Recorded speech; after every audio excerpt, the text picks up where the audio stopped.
안녕하세요. 파란 사람들. 이 파란 사람들에 대한 연구에서 그들이 지하에서 산다고 하는 북미 원주민들에 대한 보고가 있습니다. 이 파란 사람들은 어디에서 온 걸까요? 오래전 아틀란티스가 마침내 바닷속으로 가라앉았을 때 그 사람들이 전 세계의 식민지로 퍼져나갔던 걸까요?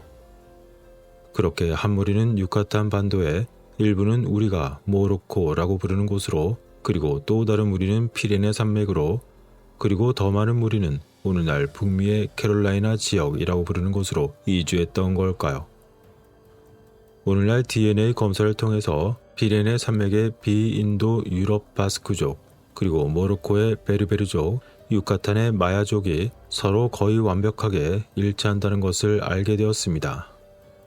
그리고 이들과 함께 동부 켄터키의 멜론 전족의 전설에 따르자면 그들이 캐롤라이나에서 이주했다고 전하고 있습니다. 그렇다면 앞서 언급한 것들이 바로 오래전 사라졌던 아틀란티스의 식민지 시스템에 잃어버린 한 조각일 수 있다면 어떨까요? 이러한 이야기에 대한 증거가 더 많이 있지만 시간을 낭비하고 싶지 않기 때문에 이 모든 그룹들이 세계의 산악 지역에 살고 있거나 거기서 살았다는 것이 얼마나 흥미로운지 말씀드리겠습니다. 그 이유는 그들이 마치 물이나 다른 것에서 벗어나려는 것처럼 노력하는 듯이 보였기 때문입니다. 그리고 혹시 이 푸른 사람들이 소위 타락한 천사, 그들과 연결되는 잃어버린 고리일 수도 있는 걸까요? 아니면 엘 로드에 의해서 지구로 쫓겨난 존재일까요? 우리가 가진 한 가지 단서는 사무엘, 라파엘, 가브리엘, 미카엘 등 천사 이름에는 엘이 있다는 것인데 이는 엘 신과 서로 연결됩니다.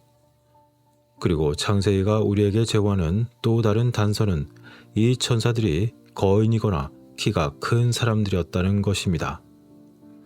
그들은 사람들과 함께 걸었고 사람들과 함께 먹었습니다.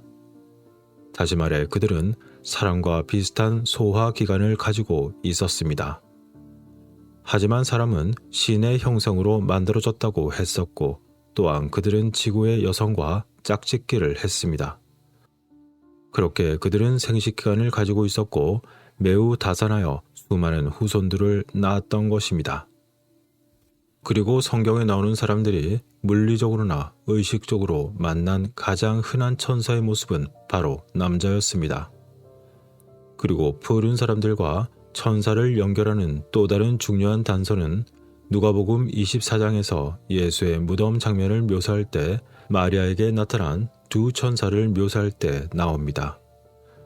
거기서 그들은 빛나는 옷, 그것을 입고 있다고 묘사가 되었습니다. 어쩌면 여기서 그들이 빛나는 것이라고 묘사된 것은 어떤 종류의 복장이나 제복에 기인한다고 볼 수도 있습니다. 그리고 이 천사들은 사람들로부터 자신을 숨기거나 혹은 자신을 보이지 않게 할 수 있는 그런 능력을 가지고 있었습니다. 하지만 동물들은 별다른 어려움 없이 그들을 볼 수 있었습니다. 이는 그들의 복장이 눈은 속일 수 있지만 동물적인 감각은 속일 수 없었기 때문이었을까요? 이에 대한 증거는 민수기 22장에서 찾을 수 있습니다. 당나귀는 주님의 천사가 칼을 빼어 손에 든 채 길에 서 있는 것을 보고 길에서 벗어나 들판으로 들어갔다. 하지만 발람은 천사를 볼 수 없었기 때문에 당나귀를 때려 다시 길로 돌아가게 했다. 그리고 민수기에서는 또 이렇게 말하고 있습니다. 그때 주께서 발람의 눈을 열어주시니 주의 천사가 칼을 빼어 손에 들고 길에 서 있는 것을 보고는 머리를 숙이고 얼굴을 땅에 대고 엎드렸다 라고 말이죠. 그렇다면 이 천사들은 자신을 은폐하여 사람들에게 보이지 않게 할 수 있는 그런 능력을 가지고 있었을 그들만의 그런 기술과 그들만의 영역도 가지고 있었다고 볼 수 있습니다. 이것은 열왕기 6장에서도 입증이 되는데 거기서 엘리사가 어떤 사람의 눈을 뜨게 해달라고 요청을 했고 그 요청이 허락이 되어서 이후 그 사람은 이전에는 볼 수 없었던 것들을 다시 볼 수 있게 되었다는 것을 우리는 읽을 수 있습니다. 그리고 거기엔 이런 내용이 나옵니다. 엘리사가 기도하여 이르되 주님 그의 눈을 열어서 보게 하옵소서. 그러자 주님께서 그 청년의 눈을 뜨게 하셨고 그가 보니 산은 엘리사를 둘러싼 불의 말과 병거들로 가득 차 있었다 라고 말이죠. 일반적으로 천사는 죽지 않습니다. 따라서 그들은 불멸입니다. 그러나 타락한 천사들은 하늘에서 또는 천성에서 온 자들인데 지옥에 떨어져 있어야 할 그들이 어째서 이 지구에 묶여 있었던 걸까요? 이것은 지옥에 대한 또 다른 중요한 단서라고 생각할 수 있습니다. 하지만 지옥은 정확히 어디에 있을까요? 만일 그들이 지구에 묶여 있다면 그곳은 이 지구 어딘가에 있는 것이 합리적일 것입니다. 비록 샴발라처럼 인간 시야에 가려져 있는 곳일지 모르지만 말입니다. 그러나 바로 그러한 천사들이 아주 오래전 고대에는 인간과 함께 걸었다는 것을 우리는 잘 알고 있습니다. 그리고 우리는 그들이 인간에게 예술, 수학, 점성술, 농업, 의학, 금속 같은 것을 만드는 여러 기술 등을 가르쳤다는 것을 알고 있습니다. 그리고 우리는 잃어버린 아틀란티스 대륙이 침몰한 레무리아 대륙에서 그 지식을 받았다는 것도 알고 있습니다. 따라서 천사들은 물을 점령하고 거기서 지구의 여성들과 짝짓기를 했을 것입니다. 수년간의 인류학을 공부했던 마크 밀러의 연구에서는 푸른 사람들과 묘의 연관성을 발견했습니다. 그렇다면 휴머노이드 이전 종족 중에는 과연 푸른 사람들이 있었던 걸까요? 그렇다면 알려진 인류 종족들이 살고 있는 아시아와 유럽 사이의 바다 한가운데에는 또 다른 종족이 알려지지 않은 대륙에 살았던 걸까요? 오래된 모든 지도에 따르자면 아마도 그것은 뮤였을 것입니다. 이 종족은 가장 오래된 종족, 바로 푸른 무비아인이라고 불렀습니다. 그들은 키가 매우 크고 매우 말랐으며 머리가 매우 컸습니다. 마치 여러분들도 많이 보셨을 영화 아바타에 나오는 그런 사람들처럼 말입니다. 그들은 여러 종류의 인간과 다른 정식 능력을 가지고 있었는데 이는 성경의 천사들에 대한 이야기에서도 읽을 수 있습니다. 일부 고대 문헌에 따르자면 어느 날 그들만 아는 어떤 이유로 그들은 아스트랄 투사 능력을 통해서 멀리 떨어진 곳에 그들에게 더 적합한 곳을 찾았고 그렇게 지구 표면을 떠났다고 지구의 인간들에게 전했습니다. 하지만 모두 떠날 수 있었던 것은 아니었을 것입니다. 낮은 진동을 가지고 있던 지구로 떨어진 그들 중 이 지구를 떠날 수 없었던 사람이 분명히 있었을 것입니다. 그래서 그들은 이 지구에 묶였고 그곳이 그들이 바로 지옥이라고 부르는 곳 중 하나였을까요? 그리고 이것은 기원전 6만 년경에 일어났을지도 모릅니다. 연구를 하다 보면 단어풀이에서 잃어버린 지식에 대한 단서를 볼 수 있습니다. 그리고 거의 알려지지 않은 외족 신화에서 그리고 노르의 어근에서 파란 무비아인과 노르딕 쪽에 대한 잃어버린 고리를 찾을 수 있습니다.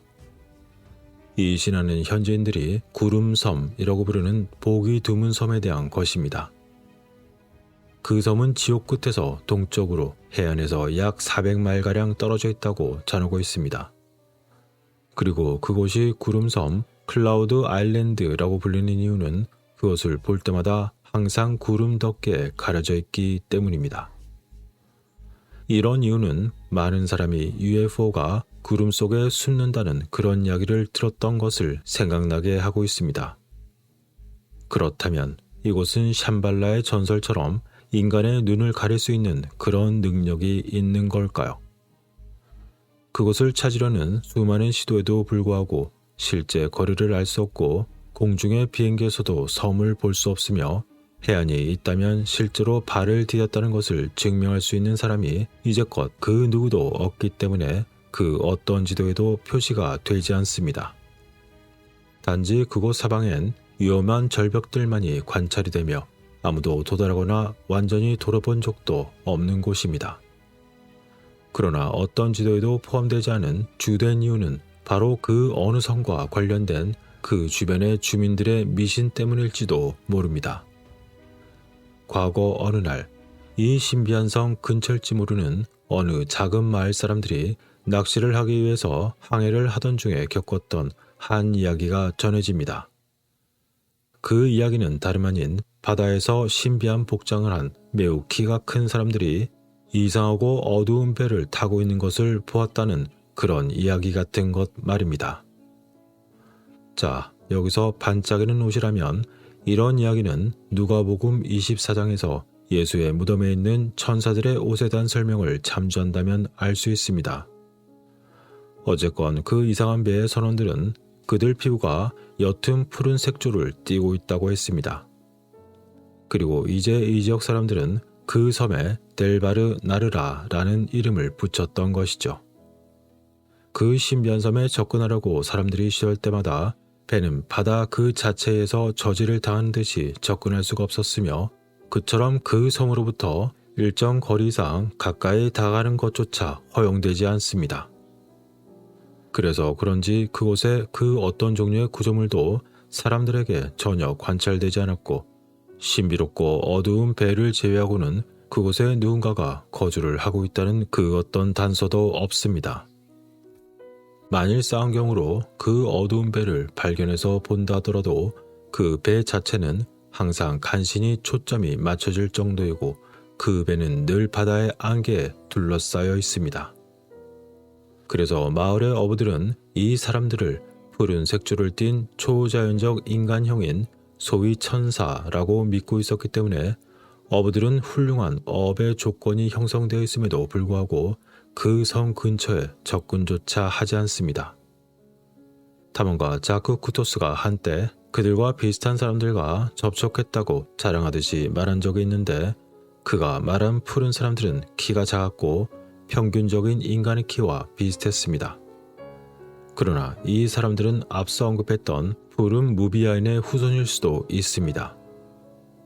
그런데 수십 년 전 어느 날 노루스인이 소유하고 있던 한 상자에서 오래된 이야기가 담긴 종이가 발견된 적이 있었습니다. 그것은 격렬한 폭풍으로 인해서 침몰한 어선에 대한 이야기였습니다. 그리고 그 이야기 속에서는 당시 30명의 선원이 그 어선에 타고 있었는데 그중 단 2명만이 살아남았다고 전하고 있었습니다. 그런데 그렇게 살아남은 사람들을 며칠이 지나 지역 주민이 그들을 발견한 이후 그들은 주민들에게 놀라운 이야기를 해주었던 것입니다. 그 내용은 이렇습니다. 그들이 타고 있던 어선이 폭풍으로 침몰했을 때 어떤 키가 크고 근육질의 파란색의 남자들이 그 얼어붙은 바다에서 물에 빠진 자신들을 끌어내어 검은 나무로 만든 배에 태웠다는 것이었습니다. 하지만 그 배는 구조된 그들 중 어느 누구도 이전에 단 한 번도 본 적이 없는 그런 배였습니다. 당시 그들을 구조했던 사람들은 높은 카라가 담긴 긴 코트를 입고 있었는데 그 코트는 그들이 살면서 한 번도 본 적이 없던 매우 생소한 소재로 만들어졌고 그것이 바람에 흔들릴 때마다 짙은 푸른색으로 반짝반짝 빛났다고 했습니다. 당시 근육질의 푸른색을 띤 남자들은 머리가 대머리였지만 윤기가 나는 검은 머리카락이 두개골의 바닥부터 약간 바깥쪽으로 퍼져 있는 그런 모습을 하고 있었다고 했습니다. 그들 중 어떤 자는 이마에 알 수 없는 표시가 새겨진 검은색 금속들을 두르고 있었고 어떤 자는 둥근 꼭대기와 넓은 챙 있는 모자를 쓰고 있었으며 그들은 모두 이상한 물건이 달린 벨트를 두르고 있었다고 합니다. 또한 그들의 눈은 낮은 눈썹 아래 마치 한밤의 자정처럼 어두웠습니다. 처음에 그들이 이 어부들에게 직접 말을 건넨 적은 없었지만 어부들은 그들이 서로 대화할 때 전혀 익숙하지 않은 난생 처음 들어보는 언어로서 서로 중얼거리는 소리를 들을 수 있었습니다. 그리고 차가운 바다에서 그들에게 건져졌던 어부들은 그렇게 그들에게 구해진 이후 램프가 그 어디에 있는지 전혀 보이지 않는 하지만 빛이 있긴 있으되 거의 없다시피 한 가판 아래에 어느 작은 방 속에 갇혀 있었습니다. 그들이 당시 희미한 빛 속에서 보았던 그 작은 방 자체는 은색의 디자인으로 화려하게 장식된 양탄자가 있었고 그 위에 쿠션이 있었지만 그 밖에는 아무것도 없었습니다. 그리고 얼마 지나지 않아 어부들은 식수와 두꺼운 담요 그리고 고기와 과일이 담긴 접시를 조용히 받았습니다. 그렇게 몇 시간이 흘렀을까? 어느 순간 해치문이 열리더니 햇빛이 쏟아졌습니다. 그러더니 푸른 거인들은 어부들의 팔을 잡고는 조심스럽게 배에서 내리더니 그들이 타고 있던 배와 그 모양이 비슷한 더 작은 배로 어부들을 데려갔습니다. 당시 그곳은 좁은 만에 두 개의 높은 절벽 사이에 있는 그런 위치에 있었는데 그곳에 배가 정박해 있는 것처럼 보였으며 그 좁은 만은 멀리까지 점점 가늘어지면서 마치 끝도 없이 이어지는 것처럼 보였습니다.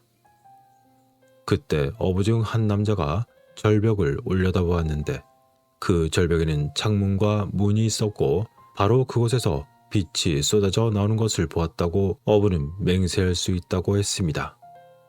그렇지만 그곳 만 자체에서는 절대로 그곳에 접근할 수는 없었습니다. 왜냐하면 그 어부들이 있는 위치에서 그 빛이 쏟아져 나오는 곳은 무려 수십 미터도 훨씬 위에 있었기 때문입니다. 그때 한 남자가 마침내 어부들에게 말을 걸었고 어부들이 그 말을 완벽하게 알아들을 수 있도록 지금 집으로 당신들을 데려다 줄 것이요 라고 말했다고 합니다. 그때 그곳의 남자들의 피부는 그들이 입고 있던 긴 코트와 매우 비슷했고 피부의 색이 어두운 파란색에서 약간 더 밝은 색조로 마치 연못에 물결이 일듯이 피부의 색이 미묘하게 변하는 것을 어부들은 알아챌 수 있었습니다. 그들은 그것이 바다에서 반사된 색깔 때문이라고 처음엔 생각했지만 배 위에 있던 그들의 위치가 배의 가장자리에서 몇 미터나 떨어져 있었기 때문에 바다의 빛이 그들 피부에 반사된 것이 결코 아니라는 것을 알게 되었습니다. 그들의 목소리는 매우 낮았으나 마치 멜로디처럼 억양이 있었고 그런 가운데 두 어부는 바다의 따뜻한 안개가 마치 그들을 에워싸고 감싸는 듯한 느낌을 느끼면서 갑자기 다소 졸린 기분을 느낀과 동시에 결국 나중에서야 그들은 자신들이 마을에서 몇 킬로미터 떨어진 어떤 숲에서 깨어나 있다는 것을 알게 되었습니다. 그런 일이 있고 난 이후부터 마을 사람들은 그 이상한 섬에 자발적으로 얼씬도 하지 않았고 거기에 대한 이야기조차 외부인들에게 절대로 발설하지 않겠다고 스스로 맹세했습니다. 이러한 이야기가 전해지고 있었던 그곳, 바로 그곳이 지옥의 땅일 수 있는 걸까요?